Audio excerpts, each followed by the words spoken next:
ಕನ್ನಡ ನಾಡು, ಇದು ಕನ್ನಡಿಗರ ನಾಡಿಮಿಡಿತ. ಸಂಜೆ ಸುಮಾರು 8:30 ಸಮಯದಲ್ಲಿ ಮಂಗಳೂರಿನಲ್ಲಿ ಒಬ್ಬ ವ್ಯಕ್ತಿಯ ಹತ್ಯೆಯಾಗಿದೆ. ಭಾಳ ಬರ್ಬರವಾಗಿ ಅವರನ್ನು ಕೊಲೆ ಮಾಡಿದ್ದಾರೆ. ಈಗಾಗಲೇ ಇದರ ಬಗ್ಗೆ ನಾವೆಲ್ಲ ಆ್ಯಕ್ಷನ್ ತಗೊಂಡಿದ್ದೇವೆ. ಯಾರು ಈ ಕೆಲಸ ಮಾಡಿದ್ದಾರೆ ಅವರನ್ನು ಯಾವುದೇ ಕಾರಣಕ್ಕೂ ನಾವು ಬಿಡೋದಿಲ್ಲ.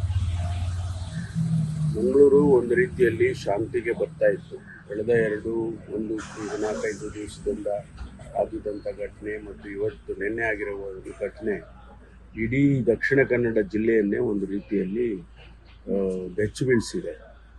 ನಾವು ಇದನ್ನು ಬಿಡೋದಿಲ್ಲ.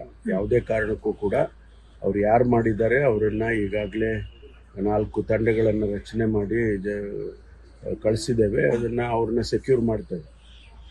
ಈ ಘಟನೆಗಳನ್ನು ಆಗೋದಕ್ಕೆ ಇನ್ನು ಮೇಲೆ ಕೂಡ ಬಿಡೋದಿಲ್ಲ, ಯಾವ ಕಾರಣಕ್ಕೂ ಬಿಡೋದಿಲ್ಲ. ನಾನು ಮಂಗಳೂರಿನ ದಕ್ಷಿಣ ಕನ್ನಡ ಜಿಲ್ಲೆಯ ಜನತೆಗೆ ನಾನು ಮನವಿ ಮಾಡಿಕೊಳ್ಳೋದು, ಶಾಂತಿಯನ್ನು ಕಾಪಾಡಿ. ಸರ್ಕಾರ ನಿಮ್ಮ ಜೊತೆಯಲ್ಲಿದೆ, ಪೊಲೀಸ್ ಇಲಾಖೆ ನಿಮ್ಮ ಜೊತೆಯಲ್ಲಿರುತ್ತೆ. ಶಾಂತಿಯನ್ನು ಕಾಪಾಡೋದಕ್ಕೆ ಎಲ್ಲ ಪ್ರಯತ್ನವನ್ನು ಕೂಡ ನಾವು ಮಾಡ್ತೇವೆ ಅನ್ನುವಂಥದ್ದು. ಈಗಾಗಲೇ ನಾನು ಹಿರಿಯ ಅಧಿಕಾರಿಗಳು, ನಮ್ಮ ADGP ಲಾ ಆ್ಯಂಡ್ ಆರ್ಡರ್ ಅವರನ್ನು ಡೆಪ್ಯೂಟ್ ಮಾಡಿದ್ದೇನೆ. ಅವರು ಹೋಗಿದ್ದಾರೆ. ಈಗಾಗಲೇ ಹೆಚ್ಚು ಫೋರ್ಸನ್ನು ಕೂಡ ನಾವು ಅಲ್ಲಿಗೆ ಡಿಪ್ಲಾಯ್ ಮಾಡಿದ್ದೇವೆ. ಯಾಕೆಂದರೆ ಯಾವುದೇ ಅಹಿತಕರವಾದ ಘಟನೆ ಈ ಕಾರಣಕ್ಕಾಗಿ ಆಗಬಾರ್ದು. ಅದಕ್ಕಾಗಿ ನಾವು ಎಕ್ಸ್ಟ್ರಾ ಕೇರ್ ತೊಗೊಂಡಿದ್ದೇವೆ.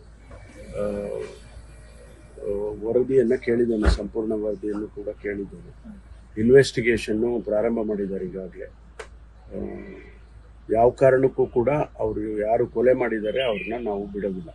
ಈಗ ಬಂಧನ ಕರೆದಿದ್ದಾರೆ ಸರ್, ಇಡೀ ಮಂಗಳೂರು ಬಂಧನ ಕರೆದಿರುವಂತದ್ದು ಅಹಿತಕರ ಘಟನೆ ಅನ್ನೋದಕ್ಕಿಂತ ಪ್ರವೀಣ್ ನೆಟ್ಟಾರ್ ಕೊಲೆಯಿಂದ ಹಿಡಿದು ಇಲ್ಲಿ ತನಕ ಇದೊಂದು ಸರಣಿ ಕೊಲೆಯ ರೀತಿಯಲ್ಲಿ ನಡೀತಾ ಇದೆ ಅನ್ನುವಂತಹದ್ದು ಅಲ್ಲಿರುವಂತಹ ಚರ್ಚೆ. ಇದಕ್ಕೆ ನಾವು ಇದನ್ನು ಹತ್ತಿಕ್ಕೋದಕ್ಕೆ ಎಲ್ಲ ಪ್ರಯತ್ನವನ್ನು ಕೂಡ ನಾವು ಮಾಡ್ತೀವಿ. ಎಲ್ಲ ಆ್ಯಕ್ಷನ್ಸನ್ನು ನಾವು ತಗೊಳ್ತೀವಿ. ಯಾವ ಕಾರಣಕ್ಕೂ ಇದನ್ನು ಬೆಳೆಯೋದಕ್ಕೆ ನಾವು ಬಿಡೋದಿಲ್ಲ. ಯಾರೇ ಆಗಿರಲಿ, ಅವ್ರು ಯಾವ ಪಕ್ಷದವರೇ ಆಗಿರಲಿ, ನಾವು ಬಿಡೋದಿಲ್ಲ. ನಾನು ಈ ಪಕ್ಷ ಆ ಪಕ್ಷ ಅಂತ ಹೇಳೋದಿಲ್ಲ. ಯಾವುದೇ ಪಕ್ಷದವರಾಗಿರಲಿ,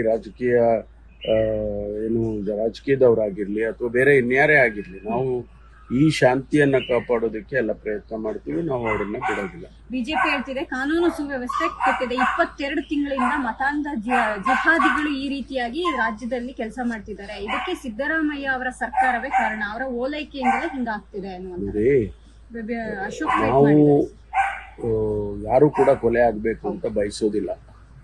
ನಾವು ಒಂದು ಸರ್ಕಾರ, ಜವಾಬ್ದಾರಿಯುತ ಸರ್ಕಾರವಾಗಿ ಶಾಂತಿ ಕಾಪಾಡೋದು, ಕಾನೂನು ಸುವ್ಯವಸ್ಥೆಯನ್ನು ಕಾಪಾಡೋದು ನಮ್ಮ ಜವಾಬ್ದಾರಿ. ನಾವು ಆ ಜವಾಬ್ದಾರಿಯಿಂದ ನುಣುಚ್ಕೊಳ್ಳೋದಿಲ್ಲ. ಆದರೆ ಅದನ್ನು ಯಾವ ರೀತಿ ಮಾಡಬೇಕು ಅಂತ ಹೇಳಿ ನಾವು ಈಗಾಗಲೇ ಅನೇಕ ಕ್ರಮಗಳನ್ನು ತಗೊಂಡಿಲ್ಲ ಅಂತಲ್ಲ. ಇಂಥ ಘಟನೆಗಳಾದಾಗ ನಾವು ಅದಕ್ಕೆ ಏನು ಕಾನೂನಿನ ಪ್ರಕಾರ ಕ್ರಮ ತಗೊಳ್ತೀವಿ. ಅವ್ರನ್ನ, ಆ ಕಲ್ಪ್ರಿಟ್ಸ್ ಯಾರಿದ್ದಾರೆ ಅವ್ರನ್ನ ಕಾನೂನಿಗೆ ತರೋದಕ್ಕೆ ಎಲ್ಲ ಪ್ರಯತ್ನವನ್ನು ಮಾಡಿದ್ದೇವೆ ಕೂಡ. ಇಲ್ಲಿವರೆಗೂ ಯಾವುದೇ ಕೊಲೆ ಆದರೂ ಅವ್ರನ್ನ ಅರೆಸ್ಟ್ ಮಾಡಿ ಅವ್ರಿಗೇನು ಕಾನೂನಿನ ಪ್ರಕಾರ ಕ್ರಮ ತಗೋಬೇಕು ಅದನ್ನೆಲ್ಲ ಮಾಡಿದ್ದೇವೆ. ಇದರಲ್ಲೂ ಮಾಡ್ತೇವೆ, ಬಿಡೋದಿಲ್ಲ. ನಾವು ಈಗಾಗಲೇ ನಾನು ಹೇಳಿದಾಗೆ 4 ತಂಡಗಳನ್ನು ರಚನೆ ಮಾಡಿದ್ದೇವೆ. ಆದಷ್ಟು ಶೀಘ್ರವಾಗಿ ಅವ್ರನ್ನ ಹಿಡಿದಾಕ್ತೇವೆ. ನೀವಿನ್ನು ಕನ್ನಡ ನಾಡು ವಾಹಿನಿಯನ್ನು ಸಬ್ಸ್ಕ್ರೈಬ್ ಮಾಡಿಕೊಂಡಿಲ್ವಾ? ಈಗಲೇ ಸಬ್ಸ್ಕ್ರೈಬ್ ಮಾಡಿ, ಬೆಲ್ ಐಕಾನ್ ಅನ್ನು ಒತ್ತಿ ನೋಟಿಫಿಕೇಶನ್ಗಳನ್ನು ಪಡೆಯಿರಿ.